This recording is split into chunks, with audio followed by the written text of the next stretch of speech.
Assalomu alaykum, hurmatli o'rganuvchilar.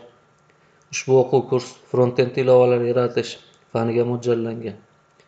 Men Farg'ona davlat texnika universiteti dastur injiniring va kiberxavfsizlik kafedrasi o'qituvchisi Xolmatov Abrorjon bo'laman.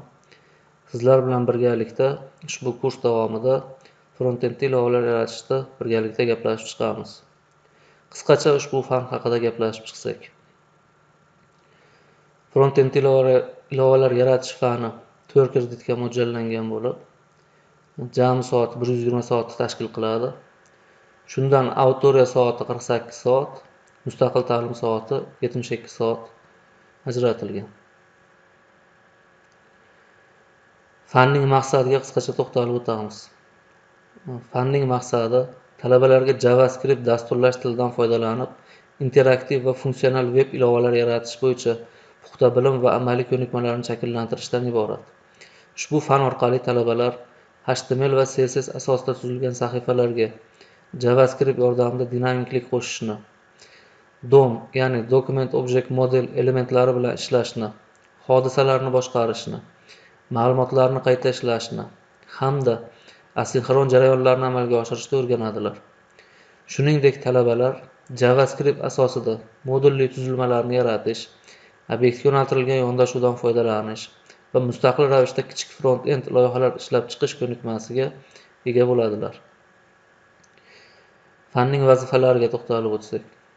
Fanning vazifalari talabalarni JavaScript tilining sintaksisi va tamoyillari bilan tanishtirish, HTML va CSS asosida yaratilgan sahifalarga dinamiklik qo'sha olishga o'rgatish, DOM elementlari bilan ishlash hamda foydalanuvchi hodisalarni boshqarish ko'nikmasini shakllantirishdan iborat.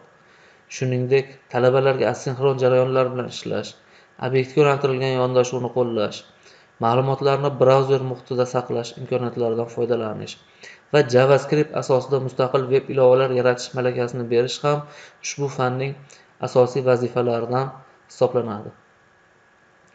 Aytib o'tdik, fanimiz autoriya mashg'ulotlari 48 soatga mo'ljallangan.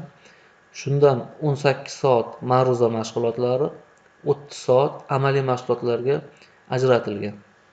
Ma'ruza mashg'ulotlarini quyida ko'rib tanishib chiqishingiz mumkin. Bunda birinchi mavzuyimiz veb ilovaning tuzilishi va JavaScript roli. JavaScript sintaksisi va ma'lumot turlari bo'yicha tushunchalarga ega bo'linadi. Ikkinchi mavzu shart operatorlari va sikllar. Uchinchi mavzu funksiyalar va parametrlar. To'rtinchi mavzu DOM elementlarini tanlash va o'zgartirish. Beshinchi mavzu hodisalarni boshqarish.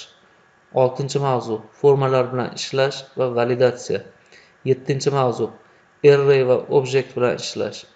8-chi mavzu asinxron jarayonlar va 9-chi mavzu JavaScript yordamida interaktiv veb ilovalar yaratish.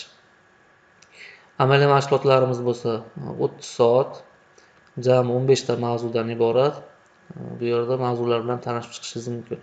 Amaliy mashg'ulot mavzulari: veb ilova tuzilishi va JavaScript roli, JavaScript sintaksisi va ma'lumot turlari, shart operatorlari va sikllar, funksiyalar va parametrlar, DOM elementlarini tanlash va o'zgartirish, foydalanuvchi hodisalarni boshqarish, formalar bilan ishlash va validatsiya, massiv va obyektlar bilan ishlash, asinxron jarayonlar, modulli dasturlash va kodni strukturaviy tashkil etish, brauzerda ma'lumotlarni saqlash va boshqarish mexanizmlari, interaktiv veb ilova yaratish va bilimlarni integratsiya qilish.